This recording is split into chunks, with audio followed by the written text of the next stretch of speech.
আসসালামু আলাইকুম সম্মানিত ভিউয়ার্স, আজকে আপনাদের সাথে একটা বিষয় শেয়ার করব যে তেল ছাড়া কিভাবে এই একটা মেশিন, এটার নাম হলো এয়ার ফ্রায়ার কিভাবে খাদ্য রান্না করা যায়। এখন এখানে এই যে 8 পিস চিকেন তাই আছে, আমি এগুলোর একটু পরিষ্কার করে নিলাম, একটু মশলা দিয়ে ম্যারিনেট করে নিব। তো ভালো করে ধুয়ে নিলাম আর মশলার জন্য এটা প্রসেসিং করতেছি। এবার এটাকে আমি আমার সিক্রেট একটা মশলা দিয়ে ম্যারিনেট করে নিলাম। আর এটা একটা বিশেষ গুণ হইলো, আপনি খাবার ঢুকানোর পরে একটা অপশন সিলেক্ট করলে সে তার একটা নির্দিষ্ট টাইমে সে তার কুক করবে, করার পরে অটোমেটিক্যালি বন্ধ হয়ে যাবে। তো আমি এই যে এখানে কিছু চিকেন ফ্রাই নিয়ে নিলাম, এটা আমি ম্যারিনেট করে অলরেডি 30 মিনিট রাখছি। এখন আমি এই টাপুলাতে দিয়ে ভিতরে ঢুকাই দিব। চলুন দেখা যাক কীভাবে কুক করি আর কীভাবে আমি এটাতে ঢুকাই। এই যে দিয়ে দিলাম তিনটা এভরিট ইয়েতে টাবে। এগুলো আমি আগে মশলা দিয়ে ম্যারিনেট করে নিলাম। এখন আমি এটা এই মেশিনের ভিতরে ঢুকাই দিব, এয়ার ফ্রায়ার ভিতরে। এই যে এইটা দেওয়ার অর্থ হলো যে ভিতরে যাতে বেশি ময়লা না হয়।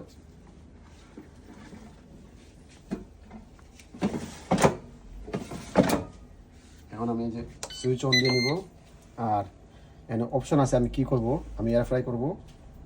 এই যে সুইচ দিয়ে দিলাম 20 মিনিট পরে এটা অলরেডি হয়ে যাবে। এখন আমি নাম্বার 2তে দিব।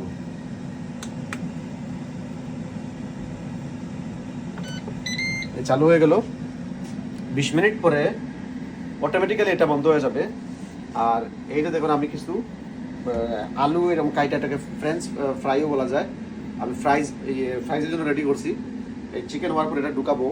তো এটাতে কোনো তেল দেওয়া লাগে না। আমরা যেসব খাবারে তেল দিয়ে আমরা বানাই, মানে তেল দিয়ে আমরা মেক করি, এগুলোতে এটা এই মেশিনে দিলে তেল লাগবে না, এমনিতে তেল ছাড়া কুক হয়ে যাবে, খুবই হেলদি। সো 20 মিনিট পরে আপনাদের দেখাবো কীভাবে কুক হলো। এই যে টাইম দেখেন, টাইম যাইতেছে। তো এটা খুবই, এখন আমি চেক করব যে খাবারটা হয়েছে কিনা। মাশাআল্লাহ খাবার তো হয়ে গেছে। চিকেনটা এই যে লুক ভেরি নাইস দেখতে, স্মেলটা খুব নাইস। ওকে, আমি বের করে ফেলবো। এই যে আরেকটা, এটা হয়ে গেছে মাশাআল্লাহ, এটার বহুত সাইড হয়ে গেছে মাশাআল্লাহ। আর এই যে আমি রাখছি পটেটো ফ্রাই, এগুলো দিয়ে ফ্রাইজ বানাবো। এই যে আমি এখন এই যে আলুগুলা কাইটা ফ্রাইজ বানানোর জন্য আর কি, ফ্রাইজ বানানোর জন্য ঢুকাই দিলাম, সেম চিকেনের মতো হয়ে যাবে। তো এই যে দেখায় এয়ার ফ্রাই, যেটা মেশিনটা পুরো দেখাইলাম আপনাদেরকে, খুবই ভালো লাগে আর তেল ছাড়া হেলদি খাবার খাওয়া যায়। এই যে খুবই সুন্দর, এটা নিনজা ব্র্যান্ডের, আমি নতুন কিনছি।